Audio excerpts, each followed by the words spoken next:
গল্পের নাম অনুভূতিহীন, পর্ব সংখ্যা ৫। লেখা মেহেদী হাসান রিয়াদ। আমি রিক্সা থেকে নেমে হাসতে লাগলাম, আর সে মুখটা গম্ভীর করে বসে আছে এখনও। উঠে দাঁড়াতে পারছি না।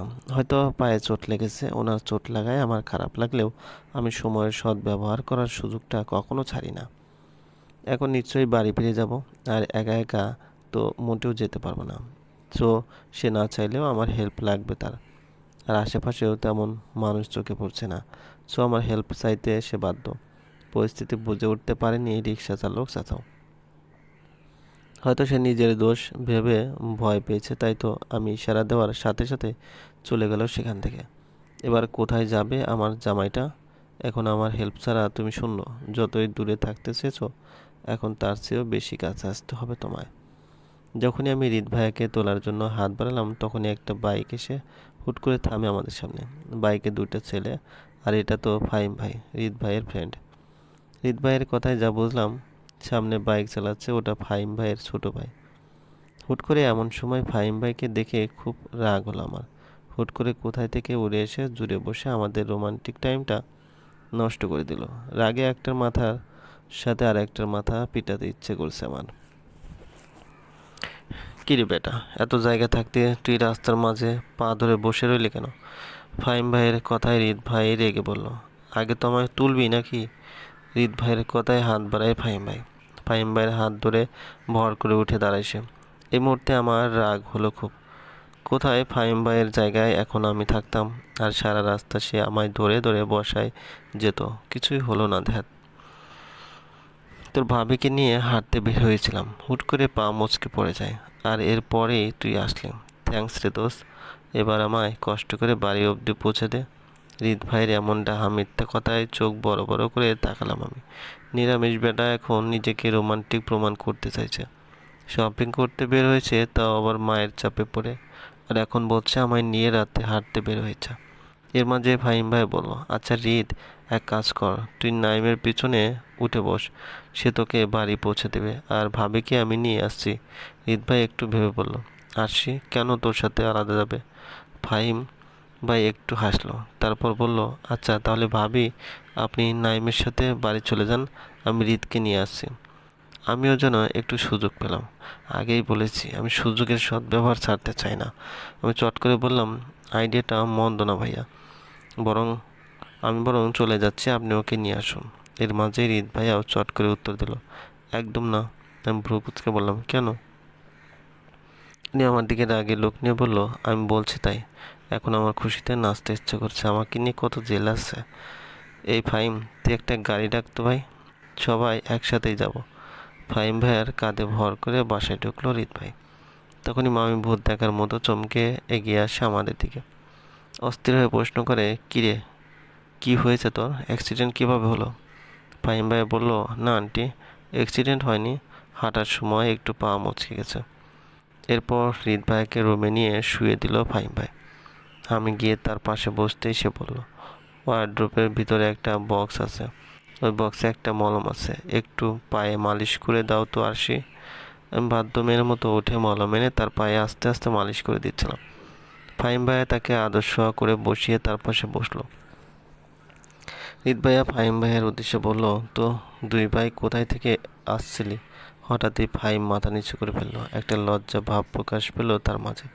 এরপর আমার দিকে আর চোখে চেয়ে হৃদ ভাইয়াকে বলল, একটা তোকে একটা সুখবর জানানো হয়নি কি? বাবা আমার আর আদিবার সম্পর্কটা মেনে নিয়েছে। হয়তো দুই একদিনের মাঝে আদিবাকে দেখতে যাবে। এরপর সব ঠিকঠাক থাকলে বিয়ের তারিখ ঠিক করে ফেলবো। হুট করে হৃদ ভাই রেগে বলল, তুই এক্ষুনি আমার বাসা থেকে বের হ। আরে ভাই, রাগ করিস কেন? তো কি করব, তোকে মাথায় তুলে নাচবো? এত কিছু হয়ে গেছে অথচ আমায় জানালি না তুই। তোর সাথে আমার এই ফ্রেন্ডশিপ, আচ্ছা আমার সাথে ঘটে গেছে, আর তা আমি তোর সাথে শেয়ার করিনি? এমনটা কি হয়েছে কখনো? আমার সব কিছু তোর সাথে শেয়ার করি, আর এটা করতে পারিনি কারণ বাবা মত জানালো আজ সন্ধ্যায়। হুটহাট তোকে জানানোর সময় পেলাম কই? তোকে এখন সবার আগে জানালাম, আর তুই রাগ দেখাচ্ছিস? হৃদ উৎসাহ নিয়ে বলল, আর আদিবার ফ্যামিলি? সে বলল তার ফ্যামিলিকেও সে রাজি করিয়েছে, এবার বাকিটা উপরওয়ালার হাতে। দোয়া করিস ভাই। আচ্ছা আমি এখন গেলাম, বাসায় পৌঁছে তোকে ফোন দেব। খেয়ে যাবি না? না রে ভাই, আজ সম্ভব না। রাত হয়েছে, বাসায় মা অপেক্ষা করছে, আজ আসি। আচ্ছা শোন, নীরব কোথায় রে? ওই দিন বিয়ের পর যে হাওয়া হলো, আর খবর নেই। আর বলিস না ভাই, শালা এখন দেবদাস হয়ে গেছে। কেন, স্যাকা ট্যাকা খাইছে নাকি? ওরকমই। কাহিনী কি বলতো? তুই তো জানতি নীরব গত 1 বছর ধরে ফেসবুকে একটা মেয়ের সাথে প্রেম করতো। ওদের না এই কয়েকদিনের মাঝে দেখা করার কথা। ফাহিম একটা দীর্ঘশ্বাস নিয়ে বলল, আর বলিস না ভাই, ওই আইডির মালিক ছিল এক বিসিওয়ালা আপু। মানে? আমাদের ফ্রেন্ড সাগর আছে না, গত বছর বিদেশ গেল। ওই সাগরই ফেক আইডি দিয়ে নীরবের সাথে বছরখানেক প্রেম করলো। এখন 2 দিন আগে নীরব ধরে ফেললো যে এটা সাগর। এরপর আর কি, বেচারা নীরব দেবদাস হয়ে বাসায় বসে আছে। ফাহিম ভাইয়ের কথা আমি না হেসে আর থাকতে পারলাম না। ফাহিম ভাই হাসতে হাসতে বেরিয়ে গেল রুম থেকে। আমি অনেক জোরাজুরি করলাম খেয়ে যেতে, কিন্তু চলে গেল সে।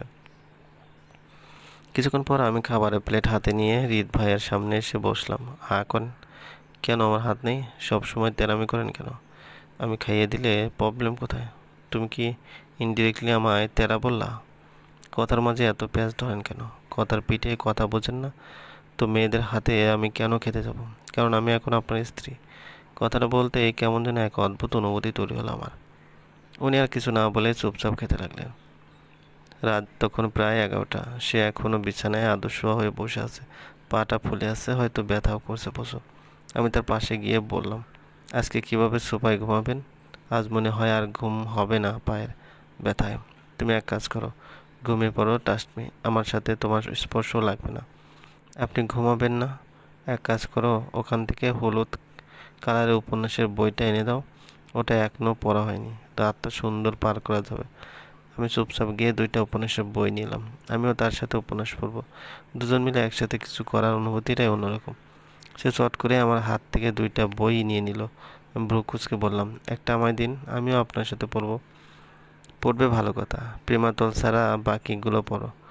ওখানে একটা রূপকথার গল্পের বই আছে, তুমি বরং রূপকথার গল্প পড়ো। ওগুলোই তোমার জন্য ঠিক আছে। এসব রোমান্টিক গল্প তোমার মতো পিচ্ছির জন্য প্রযোজ্য নয়। দেখেন, আমি মোটেও পিচ্ছি না, আমি রোমান্টিক গল্পই পড়বো। আমি বলছি না পড়বে না তুমি। আচ্ছা পড়বো না, তবে একটা শর্ত আছে। আবার কি শর্ত? শর্ত নয়, অপশন। কি? হয়তো আমি এই বই পড়বো, নয়তো আপনি আমাকে একটু চুমু দিতে হবে। রিত ভাই একটু ভ্রু কুঁচকে আমার দিকে তাকিয়ে বলল, বয়স কত তোমার? আমার ঝটপট উত্তর, 17 ক্রস করে 18তে পা দিয়েছি। আর কয়েক মাস পরেই আমি অ্যাডাল্ট। আমার কথায় তিনি হু হু করে হেসে দিল। অ্যাডাল্ট হতে পারলে তখন এভাবে আপ্পা চাইতে এসো। তোমার এখনো হরলিক্স খাওয়ার বয়স, চুম্মা খাওয়ার না। বলেই তিনি হাসতে হাসতে উপন্যাসের বই খুললেন। আমি হাঁ করে তাকিয়ে আছি তার দিকে। বুঝে উঠতে পারছি না উনি কি আমায় এতটাই বাচ্চা মনে করে। To be continue.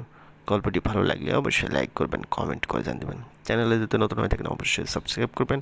পাশে থাকা বেল আইকনটি প্রেস করে রাখুন, যাতে নতুন নতুন ভিডিও আপলোড করার সাথে সাথে আপনার নোটিফিকেশনে চলে যায়। আর অলরেডি যারা সাবস্ক্রাইব করে রেখেছেন তাদেরকে অসংখ্য ধন্যবাদ। ভালো থাকবেন।